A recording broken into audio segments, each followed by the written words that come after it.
नमस्कार, welcome to common Indian voice. आज का जो विषय है वो टॉपिक जो है, again I don't want it to be controversial, मगर शायद बहुत सारे लोगों को कंट्रोवर्शियल लगेगा, क्योंकि इसमें ना एक मैं आपको बोल रही हूँ, एक बहुत ज़्यादा मतलब अपने देश में इसको लेके, ये टॉपिक को लेके डिफरेंसेस बहुत ज़्यादा है हमारे देश में। एंड एक्चुअली मतलब होना नहीं चाहिए। इसको समझाने के लिए ना मैं पहले थोड़ा सा आपको इसकी बात करती हूँ, श्रीलंका की बात करती हूँ। श्रीलंका में जब ब्रिटिशर्स से आज़ादी मिल गई तो उनका जो गवर्नमेंट बना था वो मेजॉरिटेरियनिज्म के ऊपर बेस करके हुआ था, और श्रीलंका में ज़्यादातर सिन्हलीज लोग रहते थे, और सारी जो फैसिलिटीज़ देखा गया था उस टाइम में कि जो भी फैसिलिटीज़ था वो सारा सिन्हलीज को सपोर्ट करता था। एंड वो लोग बुद्धिस्ट रिलीजन को भी प्रोपागेट करते थे, एंड बाकी रिलीजन के लिए उनका नहीं था, मतलब उतनी सुविधाएं नहीं थी। तो इसके वजह से क्या हो गया कि वहाँ पे रहने वाले जो Tamil and Christians and Muslims थे, उन लोगों को लगने लगा था कि ये मेजॉरिटी ने हमको दबा के रखा है, हम लोगों को फैसिलिटीज़ नहीं मिल रही है मेजॉरिटी के वजह से। इसके वजह से जाके आपने आगे देखा कि एलटीटी वहाँ पे खड़ा हुआ, एंड कैसे वो तमिल लोगों ने अपनी आज़ादी के लिए लड़ाई की, एंड कितने सालों तक वहाँ पे सिविल वॉर चलता रहा, एंड श्रीलंका को डिस्ट्रॉय करने की भरपूर कोशिश की गई। थैंक गॉड श्रीलंका अभी काफ़ी अच्छे स्थिति में है।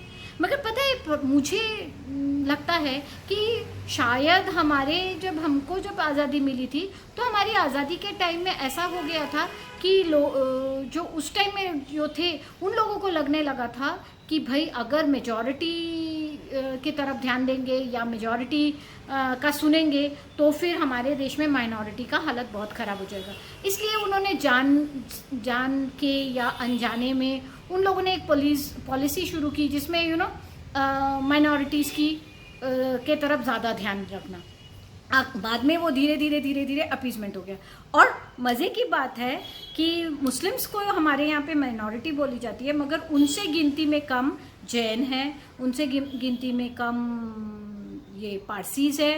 और ये कम्युनिटीज़ जो है, जैन कम्युनिटी हो गया, पारसी कम्युनिटी हो गया, ये लोगों ने अपने अपने बिजनेस में या पढ़ाई लिखाई में इन लोगों ने बहुत मेहनत की, एंड वो बहुत आगे बढ़ गए। मगर हमने ये देखा है कि मुस्लिम्स को वोट बैंक की तरह यूज़ करने की वजह से क्या हो गया, इनकी उन्नति ज़्यादा हुई नहीं। पॉकेट्स में हुई है उन्नति, मगर इन ओवरऑल अगर देखेंगे उन्नति नहीं हुई। जो इनमें चेंजेस लाना था वो भी नहीं हुआ। और ऊपर से उन लोगों को अभी फ़िलहाल में जब से बीजेपी की गवर्नमेंट आई है तब से तो इन लोगों के दिमाग में ये डाला गया है कि हिंदू मेजॉरिटेरियनिज्म हो रहा है, आप लोग दब जाओगे। जबकि I want to reassert myself, Hindus ऐसा नहीं करते हैं, हिंदूज बिल्कुल ऐसा नहीं करते हैं। हिंदूज किसी को कन्वर्ट नहीं करते, किसी के ऊपर जाके अत्याचार नहीं करते, कुछ नहीं करते।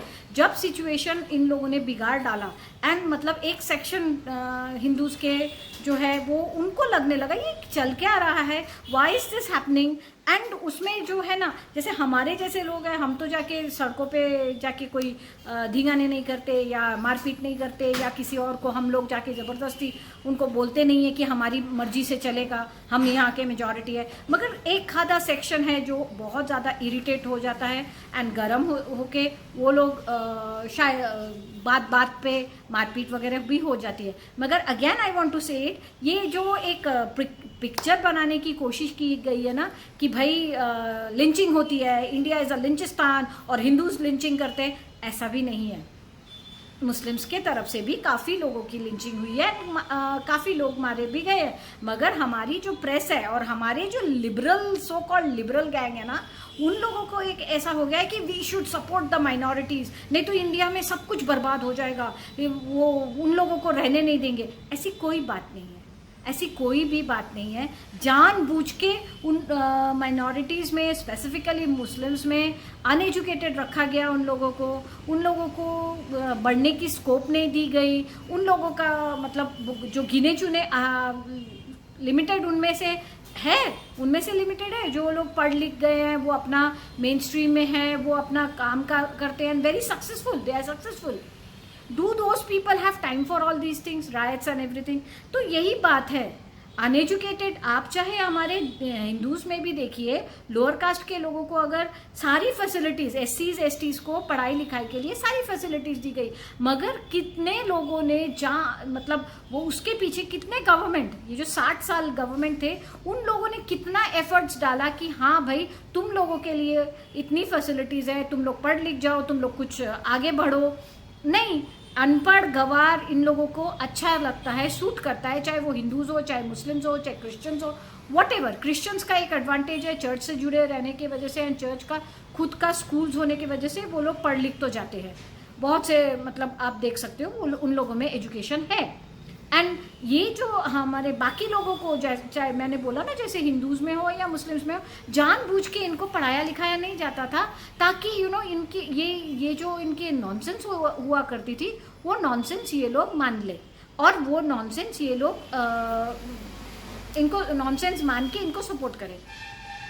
मेरा ये कहना है कि मेजॉरिटी हमारे देश में श्रीलंका का उल्टा हुआ है। हमारे देश में मेजॉरिटी इरिटेट हो गई है क्योंकि मेजॉरिटी को एक तो मेजॉरिटी को तोड़ने की हमेशा कोशिश की गई है, मेजॉरिटी को ये एहसास दिलाने की कोशिश की गई है कि तुम्हारी रिलीजन खराब है, तुम्हारे रिलीजन में प्रॉब्लम है, तुम्हारे कास्टिज्म है, तुम्हारा ये है, तुम्हारा वो है, मतलब दुनिया भर की गलतियां मेजॉरिटी को बताया गया है। एंड कंटिन्यूसली वो हैमरिंग होने के बाद ना, एक आज आप देखो ना, आज अब मुन्नावर राना की बेटी ने बोला है पहले हम मुस्लिम है बाद में हम सब कुछ है। अगर मैंने वही बात कह दी तो all hell will break loose, सबके सब मतलब शुरू हो जाएंगे। ये देखो, यही तो हम बोलते हैं कि हिंदू मेजॉरिटी जो है वो दबा रहा है। नहीं, हम भी अपने ही अस्तित्व के लिए खड़े हैं। हम ये बोल रहे हैं लिव एंड लेट लिव, आप लोगों को जीना है आप जियो। आपको ये क्यों लगता है कि हम आपके दुश्मन है? एंड हमको नहीं लगता है। हम अपना काम, अपना पढ़ाई लिखाई, अपने नौकरी, अपना जिंदगी उसी में बिजी रह जाते हैं। आप लोगों में मतलब आप लोगों को अभी एक स्टैंड लेना पड़ेगा। और मैं ये बोल रही हूँ, पॉलिटिकल पार्टीज जो आज भी वही काम कर रहे हैं ना, कि हर यूपी के इलेक्शंस आ रहे हैं तो एक ये हो गया, हर स्टेट में एक मुस्लिम डेप्यूटी सीएम होना चाहिए। कोई जैन डेप्यूटी सीएम की बात नहीं करता, कोई क्रिश्चियन डेप्यूटी सीएम की बात नहीं करता, कोई सिख डेप्यूटी सीएम की बात नहीं करता, कोई पारसी डेप्यूटी सीएम की बात नहीं करता। हमेशा देखा जाता है कि एक ही कम्युनिटी के बारे में बात होता है, बाकी लोग क्या माइनॉरिटीज में नहीं है? और जबकि ये लोग माइनॉरिटी नहीं है, they have a substantial amount of population, 19%। NRC को लेके इन लोगों को गलत बताया जाता है। क्यों नेशनल काउंटिंग नहीं होनी चाहिए? क्यों आप लोग चाहते हो कि जो इलीगली हमारे देश में आए हैं उनको रहने देना चाहिए? क्यों रहने देना चाहिए? हमारे यहाँ से इलीगली दूसरे कंट्री में जाके लोग क्यों नहीं रहते? और बात पे हमसे कहा जाता है कि बांग्लादेश की इकोनॉमी इंडिया से बेटर है। फिर बांग्लादेश से लोग यहाँ आके क्यों रहते हैं? अगर इकोनॉमी अच्छी है, Bangladesh is far far better country than Pakistan. Bangladesh is doing well. मगर मेरा क्या कहना है, अगर सब सुविधा है, सब कुछ है, तो इंडिया में इलीगली आने की क्या जरूरत है? वो अच्छा लगे बुरा लगे, आप मुझे गाली गलौज करिए, मगर ये फैक्ट है कि रिलीजन के बेसिस पे इंडिया का डिवीजन हुआ था। जब इंडिया की डिवीजन रिलीजन के बेसिस पे हुआ था तो फिर वही बातें क्यों होती है?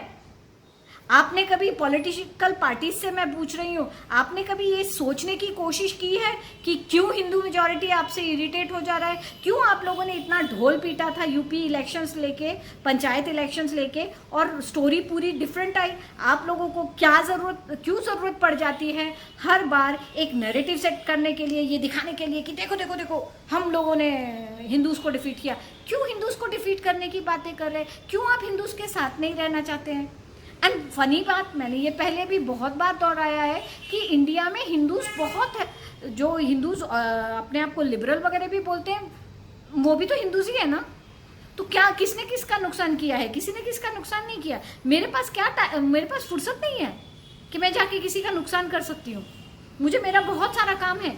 वैसे ही मेरे जान पहचान के सभी लोग अपने अपने ज़िंदगी में व्यस्त है और कोई ये सब बातें नहीं करता है। मगर yes we are irritated, again I am telling you, ये जो आप लोगों ने एक अंडरडॉग को सपोर्ट करने की कोशिश की है, उसमें आप लोगों की वजह से हमारे सोसाइटी में बहुत सारे प्रॉब्लम्स आ गए। One is that we are not, पहले भी प्रॉब्लम्स थे, तभी हिंदू मुस्लिम के बेसिस पे डिवीजन हुआ था। आज वो प्रॉब्लम अंदर अंदर बहुत ज़्यादा हो रहा है।